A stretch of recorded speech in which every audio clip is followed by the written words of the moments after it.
Well, welcome to my channel, GC the MD, and a new edition of Vanquishing Villains. I'm your host, Jonathan Jia Li, a quadruple board certified child and adolescent psychiatrist, and a Chinese Canadian living and working in sunny Los Angeles. Well, on today's edition, I'm going to be breaking down Conrad from the Bob the Builder movie, Mega Machines. And this has been on repeat in our house since the dawn of time. Honestly, it's got like a bajillion million views online, and I can see why. It's a whole hour of amazing Bob the Builder songs and story. And it really, to give a really brief synopsis, summarizes, the building of a giant dam in Spring City so as to channel and funnel the water for all of the citizens there. And it features all of the amazing Bob the Builder cast of characters, including Mayor Madison, my personal favorite. Quite a histrion, like drama queen. Woo! And of course Bob the Builder, Scoop, Muck and Lofty, and Tutantu, Leo and Wendy, they join the crew. So on this channel, essentially, or on the sub-channel of my channel, I break down some of the villains of children's media and literature, and in this case, we're going to be talking about Conrad. Conrad the Contractor is very different from Bob the Builder. I mean, the alliteration says it all. Bob builds, he's actively involved, and Conrad is a contractor, so you'll see him sort of sitting by as Bob and his team are actively engaged, and Conrad basically just barks orders at his own mega machines, who are very, physically endowed and able to do the work, but are emotionally, essentially abused by Conrad.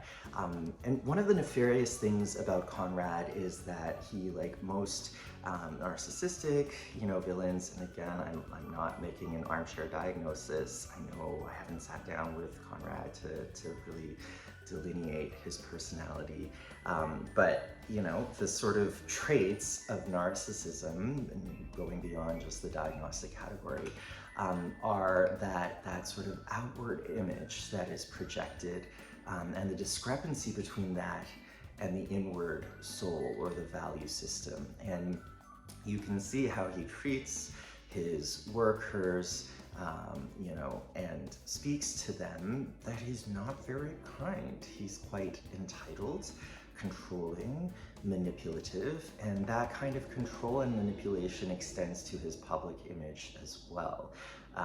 In the opening sequence, or a few minutes, we learn that he has lost the contract to build the dam to Bob the Builder, who is the assumed and obvious most lauded and most respected builder in Spring City, as Mayor Madison attests to. But he gives a piecemeal, quote-unquote, humble concession, stating, there's no shame in losing out to a great builder like you, Bob. And he says this on the surface, but the remainder of the 56 minutes of the film shows him trying to undermine Bob by mixing, disproportionate amounts of concrete and sand and gravel and water, and advising his team to do the same. And indeed, and this is a spoiler alert, when Bob's best friend, Scoop, realizes this malfeasance that's ongoing, he brings it to Bob's attention, but Conrad gaslights him in front of Bob. In fact, he says, we're sorry, Bob, that, or actually I shouldn't say he gaslights him.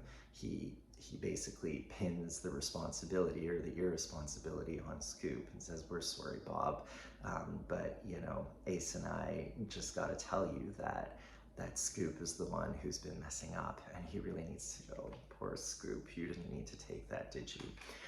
And so all of this to say, Conrad shows a lot of the really quintessential characters of a villain, a narcissistic and sociopathic villain, so to speak, the manipulativeness, the entitlement, the using of other people, or in this case, machines, as objects. But these are, these are anthropomorphic machines who clearly have souls and personalities. And so barking at them is not okay. And the way that he speaks to them, the way that he coerces them is not okay. So parents, I think it's important to bring to our children's attention these kinds of narcissistic dynamics that do exist in North America, especially with its rampant individualism and the growing ways in which society,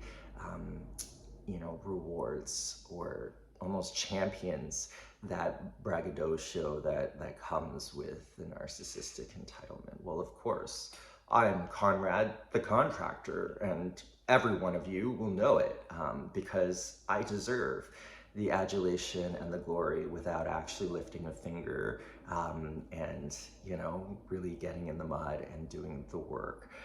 So I think it's really important when we raise our kids to communicate that consistency between the outside and the inside image. It's not a matter of faking it so that other people will think that we're good. It is hopefully cultivating that sense of one's own inner goodness and worth that Bob seems to possess in spades, because he's able to acknowledge his mistake at the end of the movie and apologize to Scoop, who is also able to apologize to his friends, Muck, and I'm forgetting the other, so sorry, Lofty, the other machine, because they're able to own their problems. Conrad, on the other hand, is really just looking for other people to blame and to take the fall. And I think it's important that we start early on and just say, like, hey, these patterns exist.